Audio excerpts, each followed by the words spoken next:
사느냐에 관심이 있었지만 이제는 얼마나 건강하게 사느냐에 관심이 있습니다. 그래서 그런지 언젠가부터 사람들이 운동에 대하여 관심을 많이 기울입니다. 운동해야 몸의 건강을 유지할 뿐만이 아니라 건강이 좋아지기 때문입니다. 그런데 운동할 때에 운동의 자세가 좋지 아니할 때가 있습니다. 자세가 좋으면 운동한 것이 좋은 결과로 나오지만 자세가 좋지 않냐면 운동한 것이 오히려 몸에 해로 다가오기도 합니다. 좋은 의도를 가지고 운동을 했지만 어떻게 운동하냐에 따라서 그 의도가 이루어질 수도 있고 그 의도와는 어긋난 결과를 맞이할 수도 있습니다. 그래서 사람들이 운동할 때에 무조건 하지 말고 운동하는 법을 배우라고 말합니다. 여러분, 그러면 사람이 말하는 것은 어떠하겠습니까? 사람은 누구나 입이 있기에 말을 할 줄 압니다. 그러나 말하는 법을 배우려고 하는 사람은 그다지 많지 아니합니다. 내 입이 있으니 내가 말할 줄 아니까 그냥 하면 된다고 여깁니다. 그런데 정말 그러하겠습니까? 우리가 말을 하는 이유는 나의 마음과 생각을 다른 사람에게 전하기 위함입니다. 그런데 어떤 사람들은 내가 말했으니까 알아듣는 것은 상대의 몫이라고 말합니다. 그러면서 자신은 한 만큼 했다고 말을 하죠. 그런데 이것이 과연 좋은 모습이겠습니까? 그것은 분명 좋지 못한 모습입니다. 무책임한 모습입니다. 입장을 바꿔서 누군가 나에게 말을 하는데 내가 알아들을 수 없는 말을 하거나 나의 감정을 상하게 한다면 어떻게 반응합니까? 다 싫어하죠. 그렇습니다. 말하는 것도 중요하지만 말을 어떻게 하느냐가 중요합니다. 여러분의 자녀가 학생이라고 생각을 해봅시다. 어느 날 시험을 봤는데 지난번 시험보다 더 잘 봤습니다. 그럼 부모들이 주로 이렇게 말하죠. 성적이 올랐네, 잘했다 라고 말합니다. 칭찬을 했습니다. 그런데 어디에 초점을 맞췄습니까? 성적에 초점을 맞춘 겁니다. 그런데 이보다는 네가 공부 열심히 했구나, 공부하기 얼마나 힘들었냐, 네가 열심히 한 결과가 이렇게 잘 나와서 나는 좋다 라고 말할 수도 있습니다. 똑같은 칭찬인데 두 번째 칭찬은 성적에 대한 칭찬이 아니라 공부한 자녀에 대한 칭찬입니다. 어떤 말을 듣는 것을 자녀가 좋아하겠습니까? 성적에 대한 칭찬이겠습니까? 아니면 자녀 자신에 대한 칭찬이겠습니까? 여러분, 사람들은 칭찬할 때 주로 일에 대하여 초점을 맞춥니다. 그런데 말을 잘하는 사람, 지혜로운 사람은 일이 아니라 그 일을 한 사람에게 초점을 맞춥니다. 일은 쉽게 보입니다. 결과입니다. 그런데 사람에게 초점을 맞춘다는 것은 그 일을 하기까지 어떤 과정을 밟았는지를 꼼꼼히 살필 때에 할 수 있습니다. 결과는 생각하지 않아도 알 수 있고 볼 수 있습니다. 반면에 과정은 보기가 무척이나 어렵죠. 같은 자리에서 같은 것을 경험했거나 아니면 그 사람의 수고에 대하여 꼼꼼히 살피고 생각한 사람만이 과정에 대하여 말할 수 있습니다. 똑같은 칭찬을 하지만 결과에 초점을 맞춘 사람과 과정에 초점을 맞춘 사람은 다릅니다. 여러분, 어떠한 칭찬이 바른 칭찬이겠습니까? 결과가 아니라 과정까지 보고 살피는 것입니다. 그렇습니다. 좋은 말이라고 하는 것은 바른 말이라고 하는 것은 일이 아닌 사람에 초점을 맞추는 거요, 결과가 아닌 과정에 초점을 맞추는 것입니다. 여러분, 그러면 내가 누군가하고 말할 때에 그 사람의 한 일, 결과가 아니라 그 사람, 즉 과정에 대하여 초점을 맞추려면 어떻게 해야 되겠습니까? 내 자리에서 보는 것이 아니라 그 사람의 자리에 가서 봐야 합니다. 다시 말하면 상대가 나에게 다가오는 것이 아니라 내가 그 사람의 자리로 들어가고 그 사람의 상황 속으로 들어갈 때 비로소 그 사람의 과정을 볼 수가 있고 그것에 대하여 말할 수 있습니다. 만약에 내 자리를 고집하고 내 자리에서 멈춘다면 상대가 어떤 과정을 밟았는지를 알 수도 없고 살필 수도 없습니다. 다시 말하면 내가 상대에게로 간다는 겁니다. 내가 더 이상 중심이 되지 않고 일시나마 상대에게 초점을 두고 중심을 맞출 때에 그 사람이 한 일의 결과만이 아니라 과정까지 볼 수가 있습니다. 그런데 내가 내 자리에 있지 않고 상대에게로 옮겨간다고 하는 것은 쉬운 일이 아닙니다. 때로는 귀찮습니다. 많은 것을 보아야 되고 생각하기 때문에 시간이 소요됩니다. 그럼에도 나 자신을 옮겨갈 때에, 나 자신의 마음의 발걸음을 옮겨갈 때에 그 사람의 결과가 아닌 과정을 볼 수가 있습니다. 언제 그것이 가능합니까? 바로 사랑할 때입니다. 사랑은 나 자신이 아닌 상대에게 초점을 맞춥니다. 사랑하면 상대에게 다가갑니다. 내 마음을 옮깁니다. 그리고 이것을 귀찮게 여기지 아니하죠. 사랑하지 않으면 결과만을 말합니다. 과정을 보려고 하지 않죠. 오늘 성경은 이러한 사랑에 관하여 말씀합니다. 18절에는 말씀을 함께 보죠. 사랑 안에 두려움이 없고 모든 사랑이 두려움을 내쫓으니 두려움에는 방법이 있으나 두려워하는 자는 사랑에서 온전히 누리지 못하였느니라. 아멘. 말씀은 사랑에는 두려움이 없다라는 말씀으로 시작을 하죠. 사랑 안에는 두려움이 없다는 거예요. 근데 사랑 안에와 두려움이 없다는 말 사이에 우리가 이런 말을 넣으면 읽기가 쉬워집니다. 사랑하면 자기의 주장을, 자신의 자리를 버리는 것이 두렵지 않다 하는 겁니다. 그렇죠. 사랑하면 내 주장과 그리고 나의 자리, 이것을 버리는 것이 결코 두렵지 않습니다. 사실 사람은 누군가에게 인정받는 것을 좋아하죠. 내가 인정받는다고 하는 것을 다른 말로 나의 존재감이 있다라고 말합니다.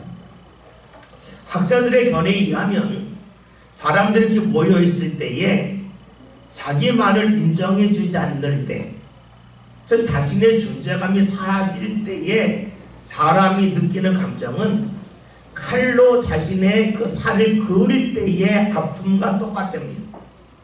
그러니까 우리가 어느 자리에 갔을 때 내 존재감이 상실되면 칼로 내 몸을 그었을 때 그 고통이 내에서 똑같이 느껴진다는 거예요.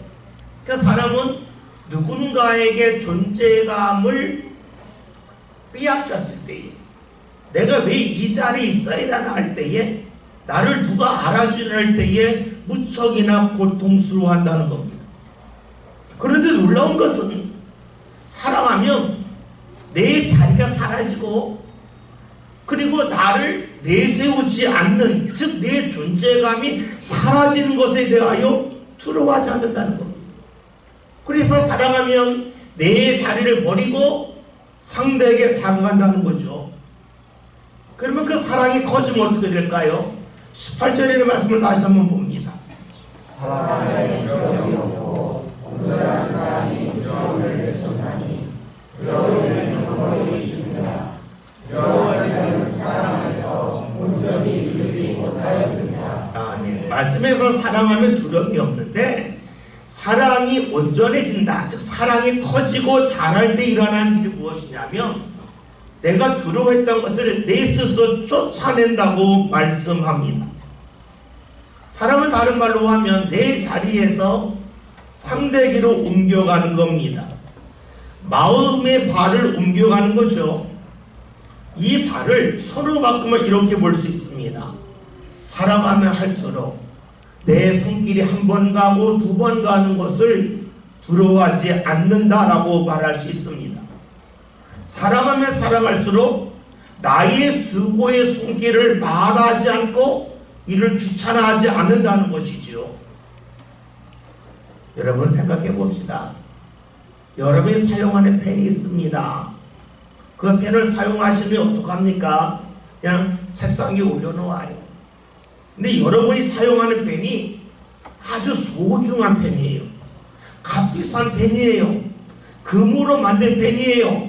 그 펜을 사용한다면 어떡합니까? 책상에 탁 묻습니까? 아무런 그렇게 하지 않아요. 그 펜을 펜 케이스에 다시 집어넣고 뚜껑을 닫고 서랍에 넣습니다. 시간이 소요돼요. 귀찮아요. 근데 이를 마다하는 사람은 아무도 없습니다. 왜냐? 소중하다고 여기면 내 손길이 가는 것을 귀찮아하지 않아요. 내가 하찮게 여기면 손길 가는 것을 귀찮게 여기고 시간 낭비라고 여기지만 내가 소중하다고 여기면 손길이 가고 더 많은 시간을 할애하는 것에 대하여 귀찮아하지 않고 당연하다고 여깁니다. 오늘 말씀이 그런 말씀입니다. 사랑이 커지면 커질수록 온전한 사랑을 하면 할수록 어떻게 되는가?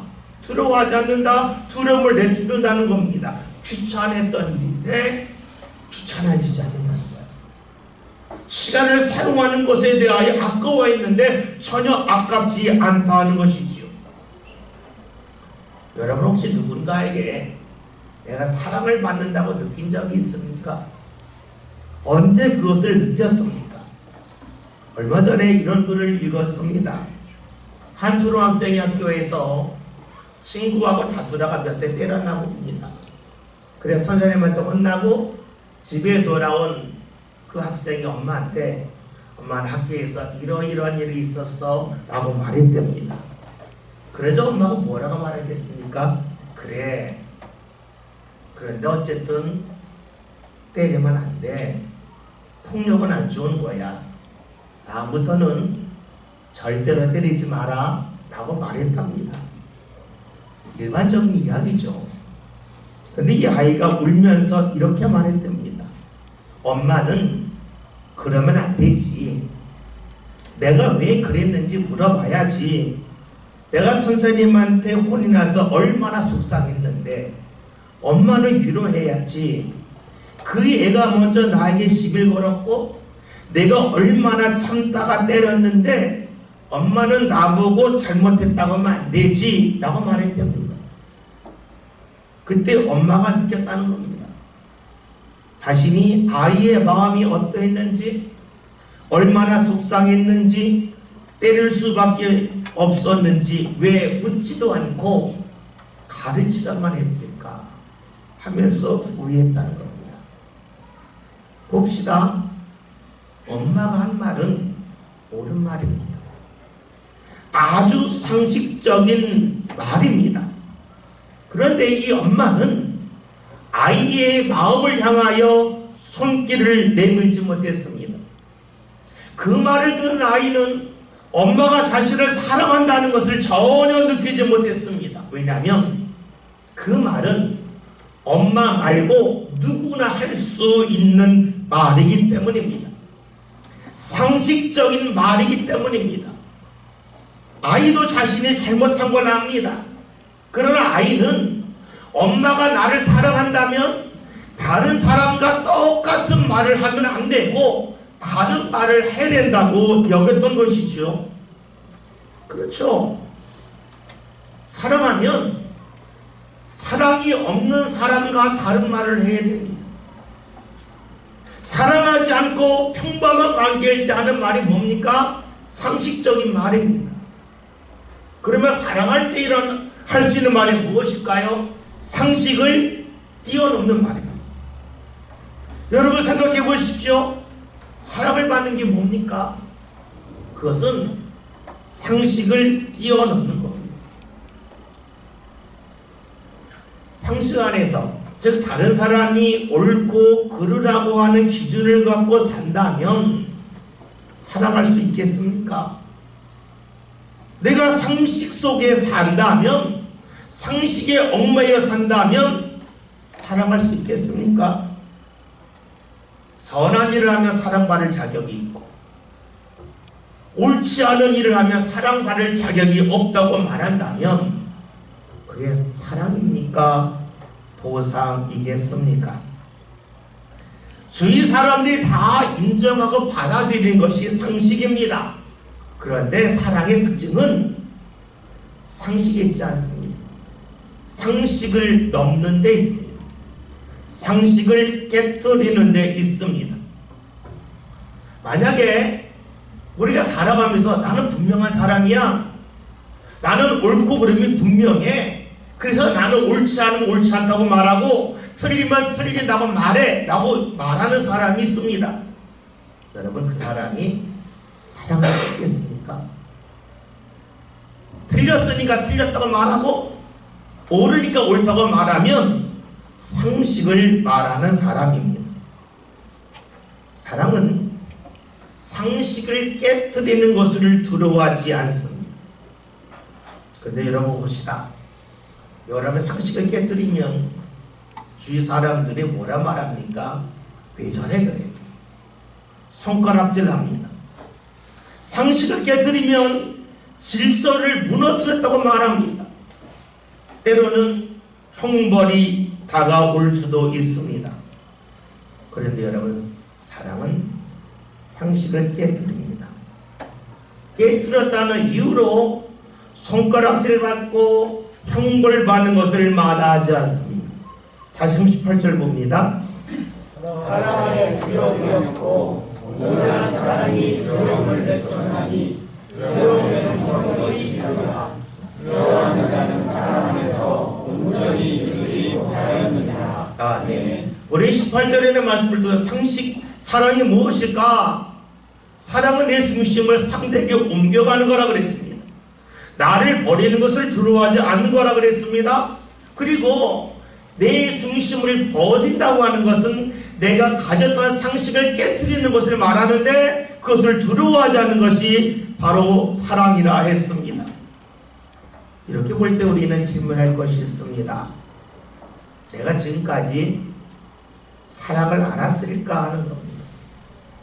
내가 과연 사랑하며 살았을까에 대하여 질문할 수 있습니다. 사랑에 대해 정말로 말을 많이 해왔는데 내가 정말로 누군가 사랑했는가? 아니면 누군가에게 사랑받기만을 원했는가에 대하여 묻게 됩니다. 즉, 내 자리에서 벗어나서 상대에게 가려고 얼마나 했을까? 내 상식을 포기하면서까지 그를 얼마나 받아들였을까라고 질문한다면 우리는 거기에 그렇다고 말하기 어렵습니다. 상대가 그렇게 나에게 해주기를 원했을 뿐입니다. 그래서 성경이 말씀하죠. 오늘 19절의 말씀 함께 보겠습니다. 우리가 사랑은 그가 먼저 우리를 사랑하였습니다. 아멘. 오늘 말씀에서 그가 먼저 우리를 사랑했다는데 그는 하나님을 말합니다. 우리는 사랑한 적이 없다는 겁니다. 하나님이 우리를 사랑했다라고 말씀합니다. 여러분 봅시다. 상식을 넘어서 사랑한 사람이 우리 주위에 얼마나 있습니까? 손길이 갖는 것을 마다하지 않고 그것을 귀찮아하지 않고 계속해서 하는 사람이 주위에 있습니까? 성경은 분명히 말씀하죠. 사랑하기에 자신의 자리를 옮기고 상식을 깨뜨린 분은 오직 하나님밖에 없다 하는 겁니다. 그리고 성경이 말씀합니다. 우리가 하나님을 사랑하는 것이 아니라 하나님이 우리를 사랑했다라고 말씀하죠. 여러분, 그래요. 하나님이 우리를 먼저 사랑하셨어요. 그 이유는 무엇이냐면 우리가 사랑을 모르기 때문입니다. 봅시다. 하나님이 사람을 사랑하셔서 하나님이 사람의 몸으로 이 세상에 오신 분이 예수님이라고 성경이 분명히 말씀합니다. 이를 두고 사람들은 말을 해요. 어떻게 하나님이 사람이 돼? 이건 있을 수 없는 일이야. 또 말합니다. 예수님이 사람이며 하나님이야? 이건 과학적으로 도저히 설명할 수가 없어. 상식에 어긋나라고 말합니다. 여러분 생각해 보십시오. 상식적이라면 사랑할 수 있어요? 사랑은 상식을 넘을 때 할 수 있는 거예요. 상식적으로 사는 사람은 사랑할 수 없습니다. 여러분 학교에서 싸우고 온 아이에게 폭력이 나쁘다 그러면 안 된다고 말할 수 있어요. 상식이에요. 이런 말 누구나 다 할 수 있어요. 사랑하면 상식의 말을 하지 않습니다. 상식을 뛰어넘는 말을 합니다. 어린아이는 부모에게 사랑받기를 원해요. 사랑받기 원하기 때문에 어린이들은 부모가 자신을 상식으로 대하기를 원하지 않아요. 자신이 잘못한 거 알아요. 알지만 상식적으로 자신을 대하지 않기를 원해요. 사랑받기를 원하기 때문입니다. 여러분, 하나님이 사람의 몸으로 이 세상에 오셨다. 상식적이지 않아요. 그런데 하나님이 하셨어요. 왜요? 사랑하기 때문에 그래요. 사랑하기 때문에 상식을 스스로 깨뜨리신 분이 바로 하나님이십니다. 사람들이 생각하는 하나님은 어떤 분입니까? 인과응보의 하나님이십니다. 우리 이런 이야기 하잖아요. 하나님, 저 사람 전 나쁜 짓 하는데 왜 가만 내버려 두셔요? 징벌 내셔 데려가셔야지. 나쁜 일을 한 사람은 벌을 받고 선한 일을 한 사람은 보상을 받는다는 것이 우리 안의 상식입니다. 그러면 하나님이 사람의 몸으로 오신 예수님께서 이 세상에 오셔서 선한 일을 한 사람은 무언가 상 주시고 보상해 주시고 잘못된 일, 악한 일을 한 사람은 징계하셨습니까? 아니에요. 예수님 말씀하시잖아요. 내가 세상에 온 것은 의인을 부르기 위함이 아니요 죄인을 부르기 위해 오셨다 하셨어요. 다시 말하면 예수님은 세상에 오셨을 때에 사람들이 상식적으로 생각하는 하나님의 모습이 아니었어요. 상식을 철저하게 깨뜨렸어요. 왜 그러셨을까요? 사랑하면 상식에 얽매이지 않아요. 상식을 뛰어넘기 때문입니다. 세상에는 말하죠. 목마른 사람이 샘파다. 필요한 사람이 뭔가 하라 그래요. 다시 말하면 우리로에게 하나님에게 하려면 너 스스로 하나님에게 갈 만한 자격을 갖추라고 말을 합니다. 그런데 하나님은 그 상식도 깨뜨리셔요. 너에게 올 수 없는 거 안다. 내가 너에게 가서 너희를 데리고 가겠다. 그래서 예수님이 세상에 오십니다. 이것이 무엇입니까? 사랑입니다.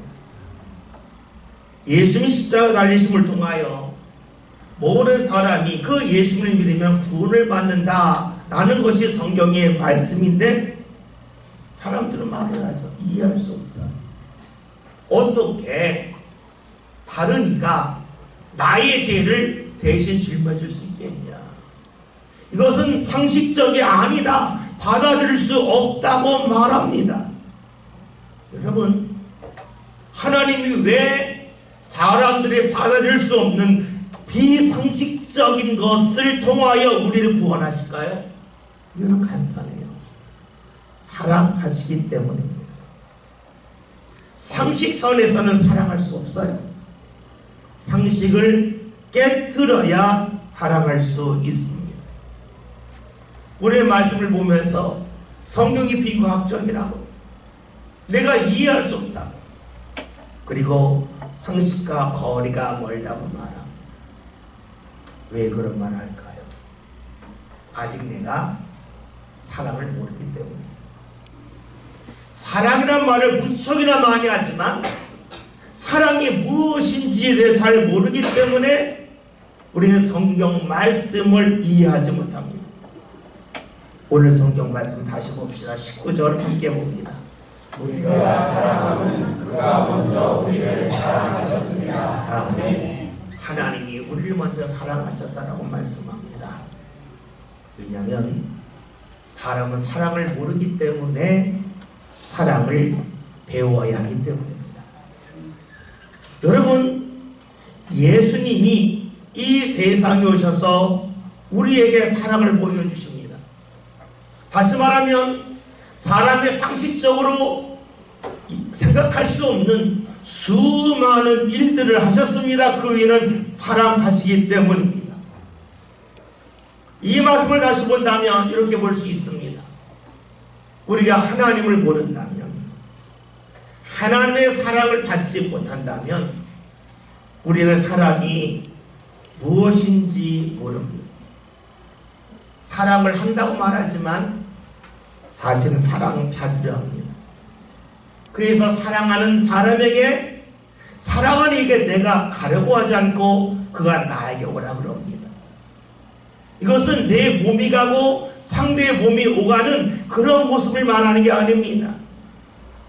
내 뜻에 맞게 당신의 뜻을 내 뜻에 맞추라.